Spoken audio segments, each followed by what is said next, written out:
Okay, so this is the same packet from Friday, but note we ended Friday with the P-series test. We're going to be skipping the comparison test and the limit comparison test because those are not being tested on the AP exam, but we will come back to them after the AP exam, just so you have a complete picture of everything as far as the curriculum is concerned, as well as to fill in some holes because those two tests are very interesting in the way that they're handled. So that being said, today we're going to look at the alternating series test and the ratio test. And really in the textbook, this is two different chapters, but the tests are simple enough where we can get through them in one shot, and then we could spend the next day just kind of practicing the various tests together. So, definition: a series is an alternating series if and only if the sequence that we are summing up really can be expressed as individual terms that alternate from negative to positive or positive to negative. So note that the b sub n's are always going to be positive, and then since I have negative 1 to the n and negative 1 to the n plus 1, if n is 0, this is going to be 1, so it will be positive. If n is 1, this would be negative. If n is 2, this is positive. Or if n starts off at 0, then we start off as a negative, then a positive, then a negative. So we're summing up terms that alternate in sign. Negative plus positive plus negative plus positive, hence the name alternating series. And the alternating series test works like this. We say that an alternating series converges, and this is a theorem like the others, if the absolute value of the terms, in other words, just the non-alternating part of the terms, gets smaller and smaller, and the sequence of terms decreases. Now, note that this is not an if and only if. If these two conditions do not hold, either one of them, then we don't know if the series converges or diverges. This test will fail. And the question is, when do we use this test? When we have an alternating series. So example 1 we'll look at deals with what we ended with on Friday, or last time, and that was the harmonic series. This is known as the alternating harmonic series. Now we know the harmonic series diverges by the P-series test. Let us see if the alternating harmonic series converges or diverges. So note that the b sub n term here is 1 over n. If I take out the part that's alternating, I'm left with just 1 over n. And just so you can see this, this is 1 minus a half plus a third minus a fourth plus a fifth minus a sixth, and so on. So how do we check this? Well, we have to check the two different conditions. So 1, does the limit as n approaches infinity of the b sub n terms equal 0? Is that true? And the answer is yes, it is. That limit does in fact equal 0. And then the second thing is we have to check, is b sub n decreasing? And this is why we went over sequences. We have 3 different tests that we can use. We can either subtract the nth and n plus first terms and see if it's positive or negative. We can divide the nth and n plus first terms and see if they're greater than 1. Or we can take the derivative and see if the derivative is positive or negative, which means that the sequence would then be increasing or decreasing. So we've kind of already dealt with this one. So in this case, I'm just going to do it one way. So let's look at the n plus first term minus the nth term. So if this is greater than 0, that means that the next term is bigger than the previous and we're increasing. So what is this equal to? Well, this is equal to n minus n plus 1 over n times n plus 1. And that is equal to, let's see, that is equal to negative 1 over n times n plus 1. So we now have a negative term. So that means that this is less than 0. Well, if this is less than 0, that means the next term is going to be less than the previous term, which means that this sequence is in fact decreasing, which is what we want, which means the alternating harmonic series converges. Now again, we don't know what it converges to. We just know that it converges. And the question of what it converges to is actually a very interesting question, which we might look at later on, either before the AP test or after, because it is interesting. And it does have something to do with something called Taylor polynomials and Taylor series. So we'll definitely look at that. Just the question of when we will before or after the AP exam. Anyway, here we have another alternating series because I have the negative 1 to the n. I have a negative term to the n, in fact, so it's going to be an alternating series. So here, the b sub n term is n squared over n squared plus 5. So we take the limit in order to see if this converges as n approaches infinity of n squared over n squared plus 5, and I see that it's 1. Well, that's not one of the conditions, unfortunately. So this fails. And as a result, we don't know if this series is going to converge or diverge because the test fails. So we'll have to come up with a different test. A couple more examples. And as you can see, this test really isn't all that bad. And again, it only works on alternating series. So here we have an alternating series. Oh no, but it's negative 1 to the n minus 3. So what? It's still alternating. When n is 0, it's going to be negative 1 to the negative 3. The whole thing's going to be negative. When n is 1, this will all be positive. When n is 2, negative. When n is 3, positive. When n is 4, negative. When n is 5, positive. So again, the trick is to just make the observation either through actually listing out the terms or just understanding the notation that the terms in this series alternate between positive and negative. So again, my b sub n here will be square root of n over n plus 4. So the first thing we do, we have to check the limit as n approaches infinity, square root of n over n plus 4. And this does in fact go to 0. What we can do, the largest power of n in the denominator is 1. We can multiply numerator and denominator by 1 over n, and then check negligibility. And the numerator would go to 0, the denominator would go to 1, so that works. And now we have to check to see if this thing is increasing or decreasing. So the square root is there, and that can be kind of tough. We have 3 different tests. I'm just going to try one of them, see if it works. And again, I'm not really sure which one, could be. But I see I have the square root of n. I really don't want to have to deal with trying to get a single fraction with the square root of n and the square root of n plus 1. That's going to be messy. Dividing by rad n and rad n plus 1 could easily be messy. So I'm going to take the derivative case here. So we're going to let f of x equal rad x over x plus 4. And then we'll look at the derivative. We have bottom times derivative of the top. The derivative of rad x is 1 over 2 rad x, minus top times derivative of the bottom, all over the bottom squared. And then if I multiply this by 2 rad x over 2 rad x, I get x plus 4 minus 2x, all over 2 rad x, all over x plus 4 squared. So then the numerator is going to be negative x plus 4, and the denominator will be 2 rad x times x plus 4 squared. So now here's the thing. Is this always positive or negative? Or does it change? Well, it changes based on what x is. But notice what happens here. When x gets bigger than 4, the numerator is always positive. And again, I'm dealing with a series. N is eventually going to be bigger than 4, which means eventually this will always be greater than or equal to 0. In fact, the numerator eventually will always be greater than 0.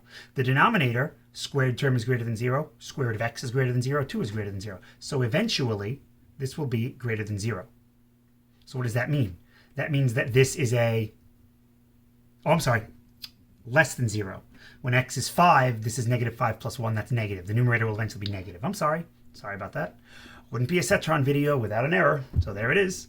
So the numerator will be negative, the denominator will be positive. This will eventually always be negative, which means that the original function is decreasing, which means that the sequence is decreasing, which means this converges by the alternating series test. Example 4 is, I think, the most interesting of the alternating series because it doesn't look like it's an alternating series.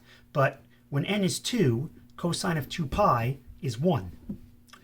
When n is 3, cosine of 3 pi is negative 1.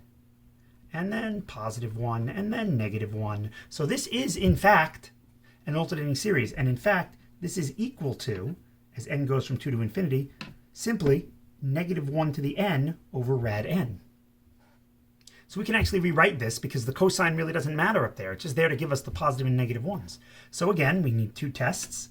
We need the b sub n's, which are 1 over rad n, and we know that n, as n goes to infinity, 1 over rad n goes to 0.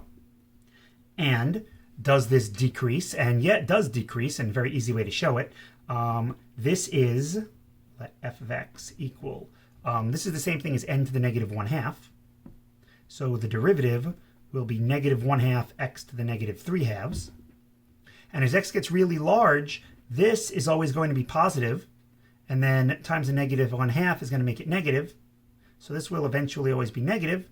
If the derivative is negative, that means the function decreases, which means the sequence this is based on is decreasing, which means this series converges.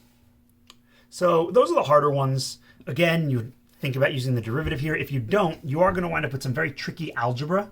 Not so much in the simplifying, although that's going to be a pain for number 3, but then also in justifying, how do I know if that thing is greater than or equal to 0, or how do I know if that thing is greater than or less than 1? So that right there is the alternating series test. The ratio test is the big one. And instead of going through what the ratio test is, we're going to look at one that's even more inclusive. So here we go. Definition. A series is absolutely convergent if and only if the same series with all the terms being positive is convergent. So basically, if all of my terms aren't positive, I make them positive. If a series is convergent but not absolutely convergent, then it is called conditionally convergent. That means that the original series doesn't converge, but when I take positives of everything, it does. So that's actually kind of interesting because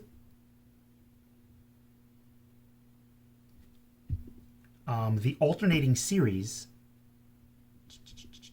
negative 1 to the n over n, as n goes from 1 to infinity, the alternating harmonic series, well, if you remember, we showed that this converges. But if I take the absolute value of every single one of these terms, that's just going to give me 1 over n. That's the harmonic series. That diverges. So the alternating harmonic series not only converges, but it conditionally converges. Because the original series, the alternating harmonic series, does converge. When I take the absolute value of the other terms, of all the terms, though, it diverges. So what's the point of this? Well, if a series is absolutely convergent, then it is in fact convergent. You don't need to know this. You also don't need to know the conditional convergence for the AP exam. It's not being tested this year, but it is interesting because it allows us to do something, which I'm going to show you how it helps in a moment. The ratio test says this. Let A sub n be a series such that all of the individual terms are positive. So I can't have any negatives. So the ratio test will not work on alternating series. It won't work on series where I have negative terms involved. If every single term in the series is negative, then I can just factor out the negative 1. And then if the new series converges, then the old one would. If the new series diverges, the old one would. Because a constant doesn't change whether or not a series converges. So if every single term is negative, I can just take out the negative 1 and then test it with this. But if it alternates, or if it has 2 negative terms and then 2 positive terms and so on, then we can't use this. But anyway, here's what it says. It says, if I have a series where all the terms are positive, and I look at the limit of a subsequent term with a current term, the ratio of a subsequent term with a current term, hence the ratio test. If that limit is less than 1, the series converges. If that limit is greater than 1, the series diverges. If the limit equals 1, then this test will fail. And the reason I talk about the absolute and conditional convergence is because there's a ratio test for absolute convergence that's actually nicer. We don't have to worry about the terms being positive. This will be used for alternating series also in case the algebra gets too difficult. I can just look at the limit of the absolute value of the terms. And then if it's less than 1, the series is absolutely convergent, so it's convergent. If it's greater than 1, it's divergent. But if it equals 1 again, I don't know. So here's an example. And this one, as you'll notice, is going to be immediately an alternating series. So I can't use the original ratio test. So let's use the ratio test for absolute convergence. So the ratio test for absolute convergence says we take the limit as n approaches infinity of the absolute value of the n plus first term, that would be negative 10 to the n plus 1, over 4 to the 2n plus 1 plus 1. Don't forget we're adding 1 to the n, not to the 2n, times, this would be n plus 2. And then we're going to divide it by the nth term. Now instead of dividing, I will multiply by the reciprocal, which is just 4 to the 2n plus 1 times n plus 1 over 10, negative 10 to the n. And I need to determine, is this less than 1, greater than 1, or equal to 1? If it's less than 1, the series converges. If it's greater than 1, the series diverges. If this equals 1, I don't know. I need a different test.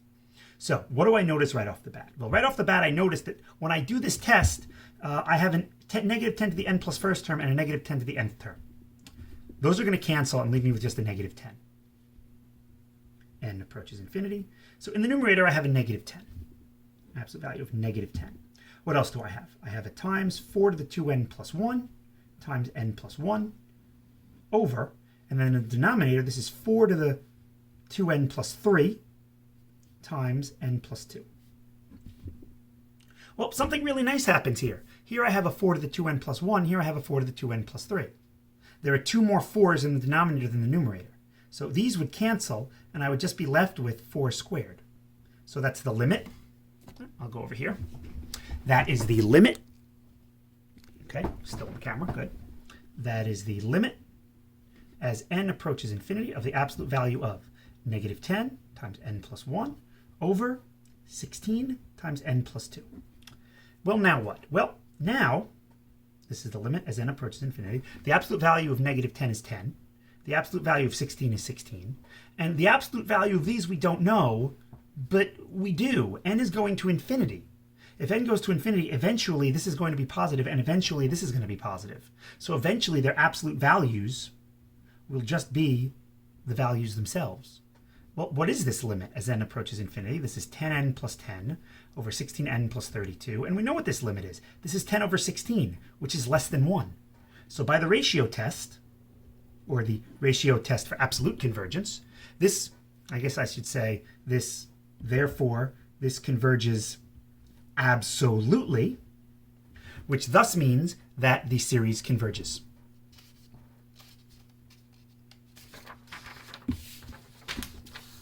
The nice thing about the ratio test is it's one of the only ones that really lets us deal with factorials. All the other tests, when we're taking limits, we really don't know how to find limits of factorials when you compare them to each other unless stuff cancels. For the integral test, we don't know how to integrate. In fact, you can't integrate a factorial because it's not continuous. It's just discrete points. So here we're going to do the ratio test. So what does the ratio test say? The ratio test says find the limit as n approaches infinity of the n plus first term divided by the nth term. And again, division is just multiplication by the reciprocal. So once again, the 5 to the n and the 5 to the n plus 1 cancel.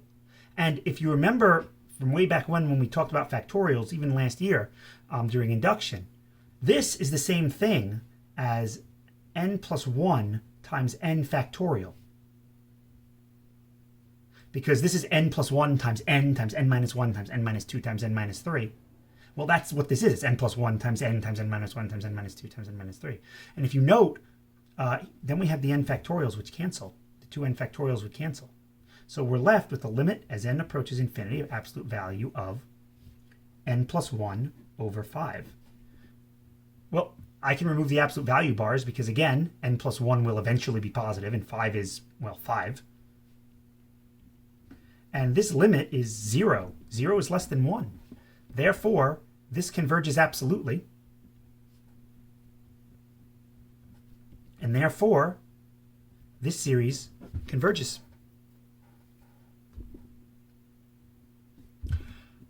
Example 3. Okay. I'm going to do the test again. Note here, by the way, I didn't have to use the ratio test for absolute convergence. I could have just done the ratio test for convergence. Just a quick aside, because all of these terms will be positive, the work does wind up the same. N plus 1 factorial over 5 to the n plus 1 times 5 to the n over n factorial. This winds up being exactly the same thing. So then I wouldn't even need the absolute values. But it becomes such a habit of mine to use the absolute values because it's a stronger test. So the ratio test doesn't use absolute values, but if you do a test for absolute convergence, then you're looking for convergence anyway. I mention this because later when we do Taylor series, the absolute value is necessary. So we are going to need that. In any event, once again, here I have terms that are always going to be positive, so I can just use the regular ratio test. For this one, I'll just use the regular ratio test. So it'd be n plus 1 squared over 2 times n plus 1 minus 1 factorial. Remember, we're adding 1 to the n, not 1 to 2n. Divided by the nth term. And the nth term is always the same as the nth term you're given here. Sometimes they'll use k, sometimes they'll use I. Sometimes they'll use n. It's all the same. It's just a dummy variable. We could use r. We could use any letter we wanted here, if you remember from induction when we did that. So what's happening here? Well, this is the limit as n approaches infinity of n plus 1 squared times 2n minus 1 factorial over. This is 2n plus 2 minus 1 is 2n plus 1 factorial, and then this is n squared. So this is the limit as n approaches infinity. This is n plus 1 squared. I'll put the n squared over here, and I'll deal with the factorial separately. This is 2 times n minus 1 factorial. This factorial is going to be bigger, and in fact, this factorial is going to be 2 to n plus 1 times 2 to the n times 2 to the n minus 1 factorial. And I write it that way because, hey, look, now those cancel. So this is the limit as n approaches infinity of n plus 1 squared over n squared times 2n plus 1 times 2n. And now I could multiply out the entire denominator, but the point is the numerator is a quadratic, the denominator is going to be a quartic, n to the fourth grows much faster than n squared, so this goes to 0. 0 is less than 1, so this series converges.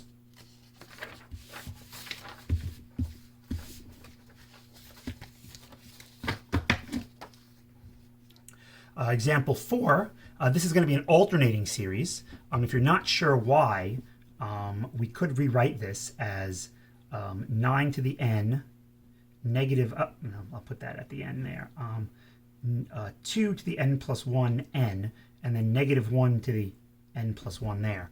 And see, all I did was I pulled the negative 1 out, and it doesn't matter if it's in the numerator or the denominator. This will cause it to alternate. So I could try and use the alternating series test here. It does get a little messy. We're trying to show that this decreases. If it does decrease, I don't know if it's going to or not. So instead, we're just going to use the ratio test for absolute convergence. So this is the limit as n approaches infinity of absolute value of the n plus first term over negative 2 to the n plus 2 times n plus 1 times, because I'm dividing by the reciprocal, negative 2 to the n over 9 to the n. And once again, the n plus 1 and the 9n cancel. I'm left with 9 there. The negative 2 to the n cancels with the negative 2 to the n plus 2. I'm left with negative 2 squared. So this is the limit as n approaches infinity of the absolute value of. The numerator is 9n. The denominator is 4n plus 1. Again, n will eventually be, and n plus 1 will eventually be positive. In fact, they already are, because n is always positive. So I can pull all this out of the absolute value, and might as well multiply it while I have the chance. That's 9/4. 9/4 is greater than 1. This series diverges. And in fact, if I tried to use the alternating series test on this, it would be impossible to show that each of these terms decreases. That doesn't mean that the alternating series test says this diverges. It just says the alternating series test fails.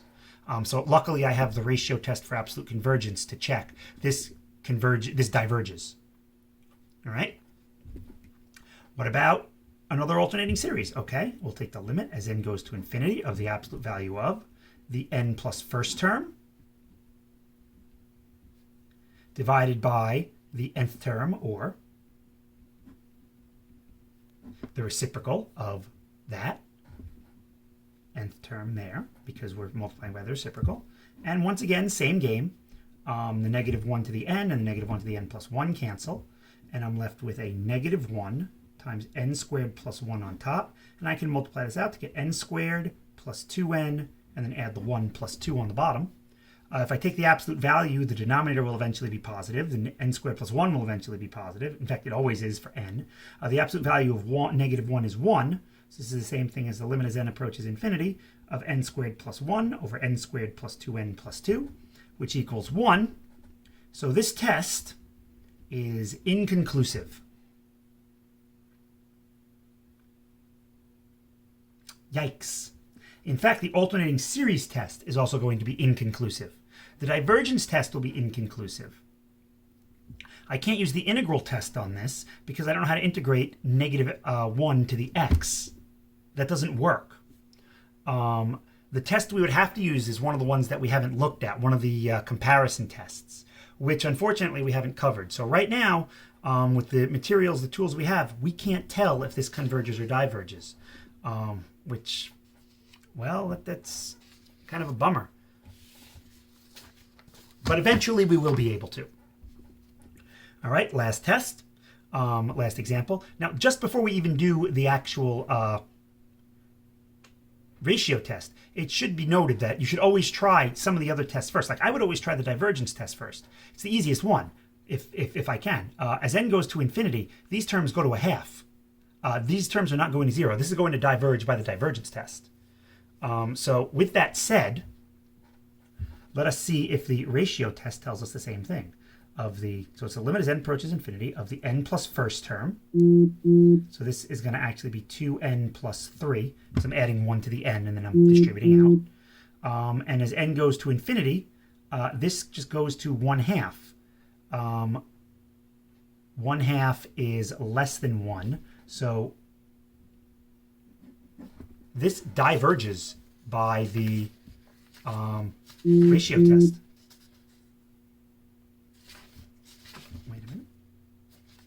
Wait a minute. Ha! This diverges. I just did the divergence test, which I was just talking about. This diverges by the divergence test. Let's actually do the ratio test now, shall we?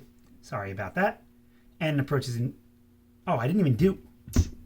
All right, well, it's very difficult for me to edit these videos, so... Cetron mistake! Moving on. N plus first term divided by nth term. There we go. Limit as n goes to infinity. The numerator is going to be 2n squared plus 7n plus 3. The denominator is going to be 2n squared 4n plus 7n plus 6. As n goes to infinity, this goes to 1. So, oh no, this is an inconclusive test with the ratio test, which means I've got to use a different test. Here I can just use the divergence test, which I almost did at the beginning but messed up. The divergence test says this has to go to 0. This goes to 1/2. This is going to diverge. But the ratio test will tell you that this is inconclusive. The root test you can read about. It's very similar to the ratio test. Same results. Here I'm checking again for absolute convergence, but there's just a regular convergence as well. But we don't have to get into that. And that's all of the tests that we actually have to look at. So again, I apologize for that last error.